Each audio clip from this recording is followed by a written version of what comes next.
Republican Senator Josh Hawley is calling out the cancel culture and big tech censorship after his own new book got canceled by Simon & Schuster. He's just found a new publisher, as we've been reporting.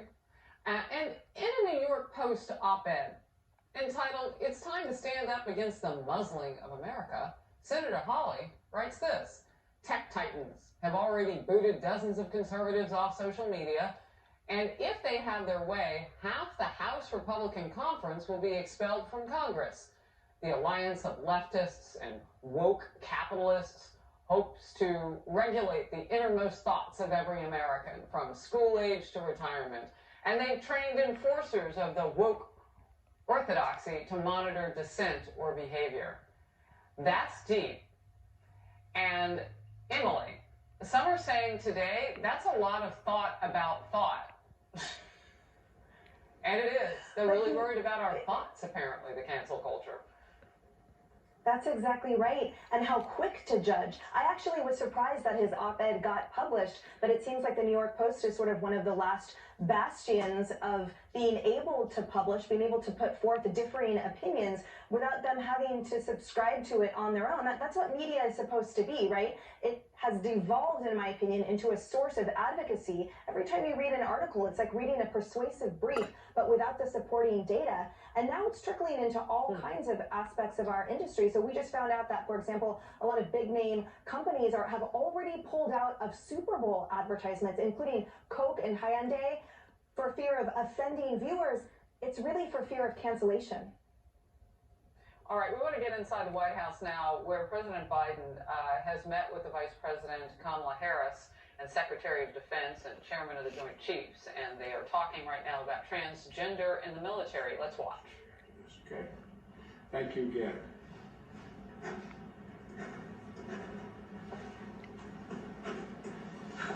All right.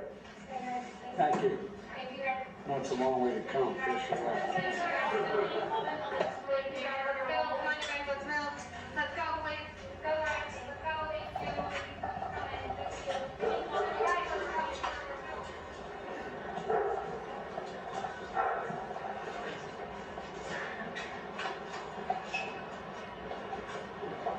President of the United States signing several executive orders today that about allowing transgender individuals into the military. He's expected again to sign an EO later today on buying American, I should say. So just wanted everybody to see some of the news making that's going on inside the White House. He's anticipated to speak a little bit later. He didn't take any questions there. You saw him get up. He was about to exit after signing that order. Let's get back to the conversation now, if we can, about, Emily, we were just talking about where we are in terms of the cancel culture. Right. And just to sort of finish my last point a little bit more in depth, I was talking about how companies are now terrified to even advertise during the Super Bowl for fear of offending viewers in this, quote, contentious political landscape. But I point out that that's where risks have been taken in the past. Remember Cheerios' 2013 biracial couple ad that at the time, only less than 10 years ago, was a big deal, but that was fantastic that they were taking a stand into something we can all get behind. And of course, Kendall Jenner sort of failed Pepsi ad, that tone-deaf one. Well, at least there was a risk taken, you could argue. Here, they're not even seizing on that potential for capital, potential for huge advertising dollars to be returned back into their companies for fear, again, of being canceled. Charlie, is there a certain amount of power that we who don't wish to be canceled just for being different, no matter what that is? I mean, my parents talked about it in the 1950s. They were being canceled because they were black. I mean, is there a certain amount of power that we have against this? How do we fight it? Because Senator Hawley says we do have power. Yeah, we do. And the best way to push back against this is to just argue for free speech, dialogue, and differences of opinions and ideas. Right now, the power is really in the people that are doing the canceling. And a lot of people in the middle that might have any difference of opinion, that might have any sort of question that might be not allowed to be asked, they just stay silent. And that's the real tragedy, is that the great silencing of America is that we don't have those kind of robust discussions or conversations anymore, because if you say one thing wrong, it might result in, you might lose a contract, you might lose your job, you might lose your livelihood. And so Senator Josh Hawley is spot on right here. And I also think that we need to have a broader conversation about what it actually means to have freedom of speech in our country, especially when it comes to text, social media. And a lot of these problems originate from college campuses, something that I'm pretty familiar with. But I will say, more so than anything else, Senator Josh Hawley is pinpointing one of the most important cultural issues in our country.